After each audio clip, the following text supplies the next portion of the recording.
ബിസ്മില്ലാഹിർറഹ്മാനിർറഹീം. അൽഹംദുലില്ലാഹി റബ്ബിൽ ആലമീൻ. വസ്സലാത്തു വസ്സലാമു അലാ റസൂലിൽ അമീൻ വഅലാ ആലിഹി വസഹ്ബിഹി അജ്മഈൻ. റബ്ബിശ്റഹ് ലി സദ്രി വയസ്സിർ ലി അംരി വഹ്ലുൽ ഉഖ്ദതം മിൻ ലിസാനി യഫ്ഖഹു ഖൗലി. ഇൻ ഉരീദു ഇല്ലൽ ഇസ്ലാഹ മസ്തതഅതു വമാ തൗഫീഖി ഇല്ലാ ബില്ലാഹി അലൈഹി തവക്കൽതു വഇലൈഹി ഉനീബ്. أعوذ بالله من الشيطان الرجيم. يا أيها الذين آمنوا اتقوا الله وابتغوا إليه الوسيلة وجاهدوا في سبيله لعلكم تفلحون. സ്നേഹബഹുമാനമുള്ള സത്യവിശ്വാസികളെ, അള്ളാഹുവിൻ്റെ നിയമങ്ങളും നിർദ്ദേശങ്ങളും ജീവിതത്തിൻ്റെ എല്ലാ മേഖലകളിലും സൂക്ഷിച്ച് ഓർത്ത് ജീവിക്കണമെന്ന് ഓർമ്മപ്പെടുത്തുകയാണ്. അങ്ങനെ ശ്രദ്ധയോടുകൂടി ജീവിക്കുന്ന യഥാർത്ഥ വിശ്വാസിയുടെ കൂട്ടത്തിൽ അള്ളാഹു നമ്മെ ഉൾപ്പെടുത്തി അനുഗ്രഹിക്കുമാറാവട്ടെ. കഴിഞ്ഞ ദിവസങ്ങളിൽ കേരളത്തിലെ മുസ്ലിം സംഘടനകളിൽ ഏറ്റവും കൂടുതൽ ചർച്ച ചെയ്യപ്പെട്ടത്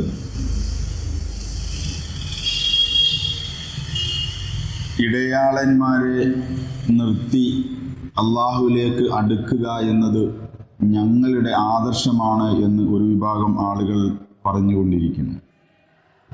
ഇതുമായി ബന്ധപ്പെട്ടാണ് മുസ്ലിം സംഘടനകൾ ഈ കാര്യങ്ങളിൽ ചർച്ച നടത്തിക്കൊണ്ടിരിക്കുന്നത്. എന്താണ് ഈ വിഭാഗം പറയുന്നത് എന്ന് നമുക്കറിയാം. ഇടയാളന്മാരെ നിർത്തിക്കൊണ്ട് അള്ളാഹുവിലേക്ക് അടുക്കുവാനുള്ള മാർഗം സ്വീകരിക്കുന്നതിൽ തെറ്റില്ല എന്ന് പറയുമ്പോൾ ഞാനും നിങ്ങളുമൊക്കെ ഇതുവരെ മനസ്സിലാക്കിയിട്ടുള്ള യാഥാർത്ഥ്യത്തിൽ ആ യാഥാർത്ഥ്യത്തെ നിരന്തരം അവർ പറഞ്ഞുകൊണ്ടിരിക്കുകയും പ്രവർത്തിക്കുകയും ചെയ്തുകൊണ്ടിരിക്കുന്നു. മുസ്ലിം സമൂഹത്തിലേക്ക് അതിശക്തമായി അത് കൊണ്ടുവരാനുള്ള ശ്രമവും കൂടി നടത്തിക്കൊണ്ടിരിക്കുന്നു. ഇത് നമ്മളെ സംബന്ധിച്ചിടത്തോളം നമ്മൾ പഠിച്ച മനസ്സിലാക്കിയ സത്യം, ആ സത്യത്തെ നിരാകരിക്കുന്നതാണ് എന്ന് നാം തിരിച്ചറിയുകയും അത് യഥാർത്ഥത്തിൽ ഖുർആനിൻ്റെയും ഹദീസിൻ്റെയും അടിസ്ഥാനത്തിൽ മനസ്സിലാക്കുകയും ചെയ്യുക എന്നതാണ് നമ്മുടെ ബാധ്യത. അതിന് ഖുർആൻ പഠിക്കുന്ന നമ്മൾക്ക് സാധിക്കേണ്ടതുമുണ്ട്. എന്തുകൊണ്ടാണ് അള്ളാഹു വിശുദ്ധ ഖുർആനിലൂടെ ഞാൻ ഓതി വെച്ച ആയത്ത് യാ അയ്യുഹല്ലദീന ആമനു, ഏ സത്യവിശ്വാസികളെ, നിങ്ങൾ അള്ളാഹുവിനെ സൂക്ഷിക്കണം. വബ്തഗു ഇലൈഹിൽ വസീലത, അള്ളാഹുവിലേക്ക് അടുക്കുവാനുള്ള മാർഗം തേടണം എന്ന് അള്ളാഹ് പറയുന്നു. യാ അയ്യുഹല്ലദീന ആമനു, സത്യവിശ്വാസികളെ, ഇത്തഖുല്ലാഹ്, നിങ്ങൾ അള്ളാഹുവിനെ സൂക്ഷിക്കണം. വബ്തഗു ഇലൈഹിൽ വസീലത, അവനിലേക്ക് അള്ളാഹുവിലേക്ക് അടുക്കുവാനുള്ള മാർഗങ്ങൾ നിങ്ങൾ തേടണം. വജാഹിദു, എന്നിട്ട് നിങ്ങൾ പരിശ്രമിക്കണം. ഫീ സബീലിഹി, അള്ളാഹുവിൻ്റെ മാർഗത്തിൽ. ലഅല്ലക്കും തുഫ്ലിഹൂൻ, അങ്ങനെയെങ്കിൽ നിങ്ങൾ വിജയിക്കുന്ന ആളുകളുടെ കൂട്ടത്തിൽ ഉൾപ്പെട്ടേക്കാം എന്നാണ്. ഇവിടെ വബ്തഗു ഇലൈഹിൽ വസീലത എന്ന ഒരു പ്രയോഗമുണ്ട്.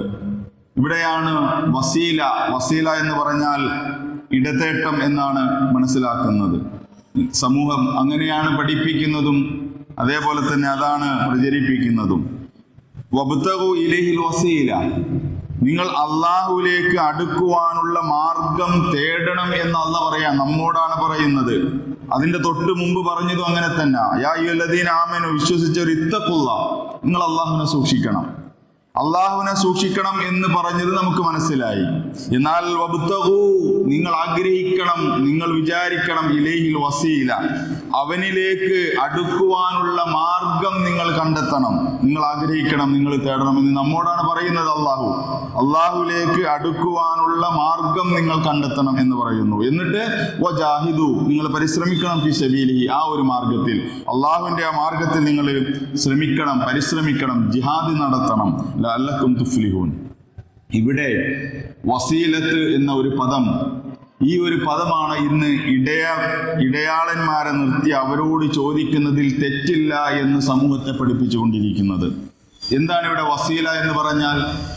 വസീല എന്ന് പറഞ്ഞാൽ ഇസ്തിഗാസ, സഹായം തേടുക എന്ന് പറഞ്ഞാൽ അവരങ്ങനെയാണ് പ്രചരിപ്പിക്കുന്നത്. സഹായം തേടുക, ഒരാളോട് സഹായം തേടിയിട്ട് അള്ളാഹുവിലേക്ക് അടുക്കുവാൻ അങ്ങനെ അടുക്കുന്നത് കൊണ്ട് തെറ്റില്ല എന്ന് പറയുന്നു. എന്നാൽ ഇവിടെ വസീല എന്നതുകൊണ്ട് ഉദ്ദേശിക്കുന്നത് നമ്മൾ അള്ളാഹുവിനെ അനുസരിക്കുക എന്നുള്ളതാണ്. ഒന്നാമതായി ഇത്താഅത്താണ്, അള്ളാഹുവിനെ അനുസരിക്കുക.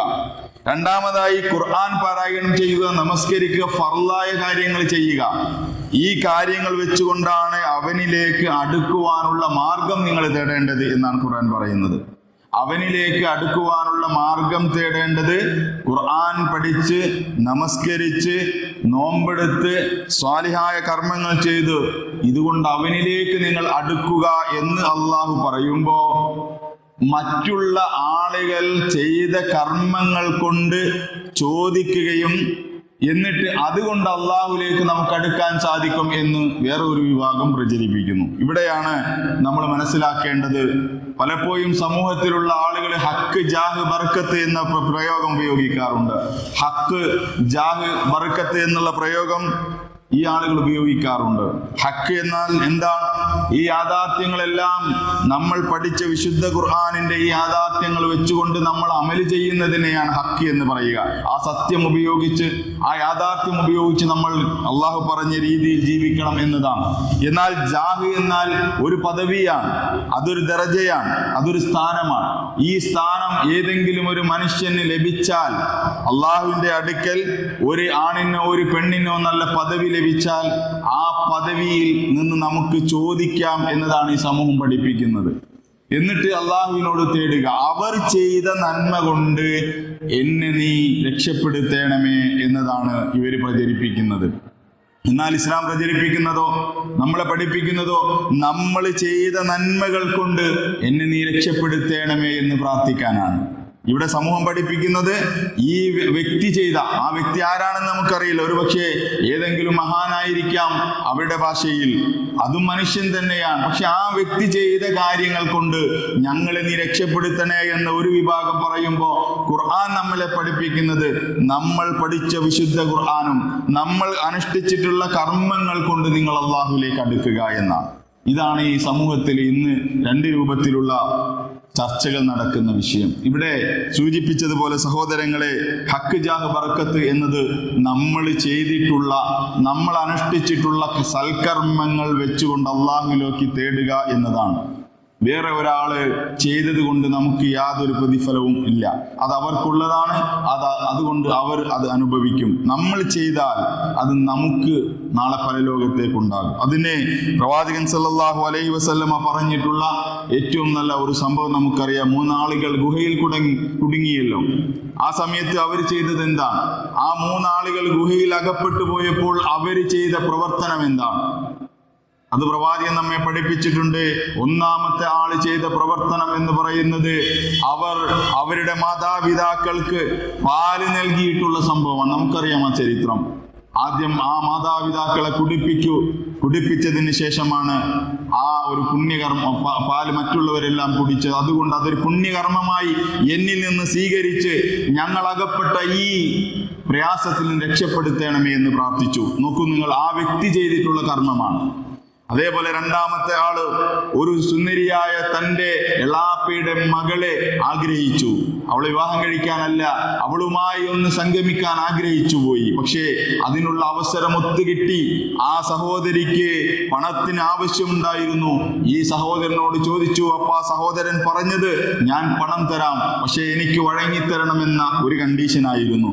അങ്ങനെ അതിന് സമ്മതിച്ചു. പക്ഷെ അവസാന സമയത്ത് നിങ്ങൾ അള്ളാഹുവിനെ ഭയപ്പെടണം എന്ന് പറഞ്ഞപ്പോ ആ സഹോദരൻ അതിൽ നിന്ന് മാറിപ്പോയി. ഈ അള്ളാഹുവിനെ ഭയപ്പെടുക എന്ന പുണ്യകർമ്മം അത് മുന്നിൽ വെച്ചുകൊണ്ട്, അള്ളാഹുവേ ഞാൻ നിന്റെ വജീ കാംക്ഷിച്ചുകൊണ്ടാണ് അത് അങ്ങനെ മാറിയത്, അതുകൊണ്ട് ഞങ്ങളുടെ ഈ പ്രയാസത്തിൽ നിന്ന് അകറ്റണമേ എന്ന് പ്രാർത്ഥിച്ചു. ഗുഹയുടെ ആ മുഖത്തുള്ള പാറക്കല്ല് ഒരല്പം കൂടി മാറി. മൂന്നാമത്തെ ആളും ചെയ്തത് അത് തന്നെയാണ്. മൂന്നാമത്തെ ആൾ കുറെ ആളുകളെ ജോലിക്ക് വെച്ചു. അങ്ങനെ ജോലി ചെയ്ത് അവര് പോയപ്പോ അതിലെല്ലാവർക്കും അതിന്റെ പ്രതിഫലം കൊടുത്തു. പക്ഷെ ഒരു മനുഷ്യൻ മാത്രം വാങ്ങാതെ പോയി. അങ്ങനെ ആ മനുഷ്യൻ വാങ്ങാതെ പോയപ്പോ കുറെ ദിവസങ്ങൾ കഴിഞ്ഞപ്പോ ആ മനുഷ്യന് പ്രയാസമുണ്ടായി, ബുദ്ധിമുട്ടുണ്ടായി, സാമ്പത്തികമായി പ്രയാസമുണ്ടായി. ഈ സമയത്ത് ആ മനുഷ്യൻ, അന്ന് ജോലി ചെയ്ത മനുഷ്യനെ കുറിച്ച് ഓർത്തു. എനിക്ക് ഇന്ന സ്ഥലത്ത് നിന്ന് അതിൻ്റെ കൂലി കിട്ടാനുണ്ടല്ലോ എന്ന്. അദ്ദേഹം ഉടനെ തന്നെ ആ മനുഷ്യന്റെ അടുത്ത് നിന്ന് പറഞ്ഞു, ഞാനിതാ അന്ന് നിങ്ങൾക്ക് ജോലി ചെയ്തിരുന്നു, അതിന്റെ പ്രതിഫലം ലഭിച്ചില്ല, ഇപ്പോൾ എനിക്ക് പ്രയാസമുണ്ട്, തരണമെന്ന് പറഞ്ഞു. ആ മനുഷ്യൻ പറഞ്ഞു, ഇതാ ഈ കാണുന്ന മുഴുവൻ ആടുകളും നിങ്ങൾക്കുള്ള കൂലിയാണ്, നിങ്ങൾ എടുത്തുകൊള്ളൂ എന്ന്. ഇദ്ദേഹം അത്ഭുതപ്പെട്ടു പോയി. എന്തിനാണ് എന്നെ കളിയാക്കുന്നത്, എന്തിനാണ് എന്നെ പരിഹസിക്കുന്നത്, ഞാൻ ഒരു ദിവസം ജോലി ചെയ്തതിന്റെ കൂലി മതി എന്ന്. അപ്പൊ ആ മനുഷ്യൻ പറഞ്ഞു, നിങ്ങൾ അന്ന് വാങ്ങാതെ പോയ ആ കൂലി കൊണ്ട് ഞാൻ വാങ്ങിക്കൂട്ടി അങ്ങനെ വളർന്നു വലുതായതാണ് ഈ ആട്ടിൻകൂട്ടം, നിങ്ങളുടെ കൂലിയിൽ നിന്നുള്ളതാണ്, ഇതെല്ലാം നിങ്ങൾക്കുള്ളതാണ് എന്ന്. ഈ മനുഷ്യൻ ഗുഹയിൽ നിന്ന് പറയാൻ, അന്ന് ഞാൻ ആ മനുഷ്യന് മുഴുവനും കൊടുത്തത് റബ്ബേ നിന്റെ വജഹ്, നിന്റെ പ്രതിഫലം മാത്രം, നിന്നിൽ നിന്നുള്ള പ്രതിഫലം ആഗ്രഹിച്ചുകൊണ്ടാണ് എന്നാണ് ആ മനുഷ്യൻ പറഞ്ഞത്. പാറക്കല്ലുകൾ മാറിയില്ലേ? 3 പേരും ഗുഹാമുഖത്തിൽ നിന്ന് പുറത്തു കടന്ന സംഭവം പ്രവാചകനാണ് നമ്മെ പഠിപ്പിച്ചത്. ഇവര് 3 പേരും ചെയ്തത്, അവരുടെ ജീവിതത്തിൽ ചെയ്ത പ്രവർത്തനങ്ങൾ റബ്ബിന്റെ മുമ്പിൽ വെച്ചുകൊണ്ട് പറഞ്ഞപ്പോ പാറക്കല്ലുകൾ മാറിപ്പോയി, പ്രയാസങ്ങൾ മാറിപ്പോയി എന്നാണ്. ഇതാണ് ഇസ്ലാമിക ചരിത്രത്തിൽ ഏറ്റവും വ്യക്തമായി നമുക്ക് മനസ്സിലാക്കി തരുന്ന സംഭവം. ഇടതേട്ടമില്ല, അവിടെയൊന്നും അവരാരെയും വിളിച്ച് പ്രാർത്ഥിച്ചിട്ടില്ല, ഇങ്ങനെ പ്രാർത്ഥിക്കാൻ ഇസ്ലാം പഠിപ്പിക്കുന്നുമില്ല. അതുകൊണ്ട് സഹോദരങ്ങളെ, നമ്മുടെ ജീവിതത്തിൽ ഇത്തരത്തിലുള്ള പ്രയാസങ്ങൾ ഉണ്ടാകുമ്പോൾ ഏത് പ്രയാസത്തിനും നമ്മൾ ചെയ്തിട്ടുള്ള സൽക്കർമ്മങ്ങൾ വെച്ചുകൊണ്ട് അള്ളാഹുവിനോട് പ്രാർത്ഥിക്കാം. നമുക്ക് പ്രാർത്ഥിക്കാം, ഖുർആൻ ഞാൻ ഓതിയിട്ടുണ്ട് റബ്ബേ, അത് നിന്നിൽ നിന്നുള്ള പ്രതിഫലം ആഗ്രഹിച്ചുകൊണ്ടാണ്. അതുകൊണ്ട് എൻ്റെ ഈ പ്രയാസം, എൻ്റെ രോഗം, എൻ്റെ ബുദ്ധിമുട്ടുകൾ മാറ്റിത്തരണമേ എന്ന് പ്രാർത്ഥിച്ചാൽ അത് റബ്ബ് സ്വീകരിക്കാം. അങ്ങനെ ഓരോ സംഭവം നമ്മൾ എടുത്തു വെച്ച് റബ്ബിന്റെ മുമ്പിൽ വെച്ചുകൊണ്ട് നമുക്ക് റബ്ബിന്റെ മുമ്പിൽ ഇതിനെ വസീലയാക്കിയിട്ട്, ഇതാണ് നമ്മുടെ ഇടതേട്ടം. നമ്മൾ ചെയ്ത കർമ്മങ്ങൾ റബ്ബിന്റെ മുമ്പിൽ അവതരിപ്പിച്ചുകൊണ്ട് നമ്മൾ സ്വർഗം അല്ലെങ്കിൽ ആ പ്രയാസത്തിൽ നിന്ന് നമ്മൾ രക്ഷപ്പെടുകയും സ്വർഗത്തിൽ എത്തുകയും ചെയ്യുന്നു എന്നതാണ്. ഇതാണ് നാം മനസ്സിലാക്കേണ്ട ഇടതേട്ടം എന്ന് പറയുന്നത്. അതുകൊണ്ടാണ് അള്ളാഹ് പറഞ്ഞത്, ഫമൻ കാന യർജു ലിഖാ റബ്ബിഹി, ആരെങ്കിലും റബ്ബിനെ കാണാൻ ആഗ്രഹിക്കുന്നുവെങ്കിൽ, റബ്ബിനെ കണ്ടുമുട്ടണമെന്ന് ആഗ്രഹിക്കുന്നുവെങ്കിൽ, ഫൽ യഅമൽ അമലൻ സ്വാലിഹാ, സ്വാലിഹായ അമലുകൾ ചെയ്യണം എന്നാണ്. വലാ യുശ്രിക് ബിഇബാദത്തി റബ്ബിഹി അഹദ, അള്ളാഹുവിനെ ആരാധിക്കുന്നതിൽ ഒന്നിനെയും നിങ്ങൾ പങ്കുചേർക്കരുത് എന്ന്. ഇവിടെ നമ്മൾ ചെയ്തിട്ടുള്ള കർമ്മങ്ങൾ വെച്ചുകൊണ്ട് അള്ളാഹുവിലേക്ക് അടുക്കുവാനും അതുകൊണ്ട് നമ്മൾ അള്ളാഹുവിനോട് ചോദിച്ചു വാങ്ങാൻ നമുക്ക് സാധ്യമാകുന്നുവെങ്കിൽ തീർച്ചയായിട്ടും സഹോദരങ്ങളെ, നമ്മുടെ ജീവിതത്തിൽ നമുക്ക് അള്ളാഹുമായിട്ടുള്ള ബന്ധവും അള്ളാഹുവിൻ്റെയും നമ്മളുടെയും ഇടയിൽ ഒരാളെയും ഇടതേട്ടത്തിന് വേണ്ടി നിർത്താതെ നമുക്ക് മുന്നോട്ട് പോകാൻ സാധിക്കും. ഈ ഒരു യാഥാർത്ഥ്യം നമ്മൾ പഠിക്കുകയും മനസ്സിലാക്കുകയും ചെയ്യുക. സമൂഹം മുഴുവനും ഇന്ന്, അല്ലെങ്കിൽ ബഹുഭൂരിപക്ഷം എന്ന് പറയുന്ന ഒരു വിഭാഗം ആളുകൾ പഠിപ്പിക്കുന്നത് അങ്ങനെയല്ല. നിങ്ങളുടെ പ്രയാസങ്ങൾ മാറുവാനും നിങ്ങളുടെ ബുദ്ധിമുട്ടുകൾ നീങ്ങാനും നിങ്ങളുടെ മറ്റെല്ലാ പ്രശ്നങ്ങൾ പരിഹരിക്കുവാനും ഇന്നയാളുടെ ബർക്കത്ത് കൊണ്ട്, അവര് ചെയ്ത നന്മകൾ കൊണ്ട് നിങ്ങൾക്ക് ചോദിക്കാം, എന്നിട്ട് നിങ്ങൾ അള്ളാഹുവിനോട് പറഞ്ഞാൽ മതി എന്നാണ് പഠിപ്പിക്കുന്നത്. അതല്ല ഇസ്ലാം പഠിപ്പിക്കുന്നത് എന്നുള്ള ബോധം നമുക്കുണ്ടാക്കി എടുക്കുക. അതോടൊപ്പം ഇത് സമൂഹത്തിൽ പ്രചരിപ്പിക്കുക.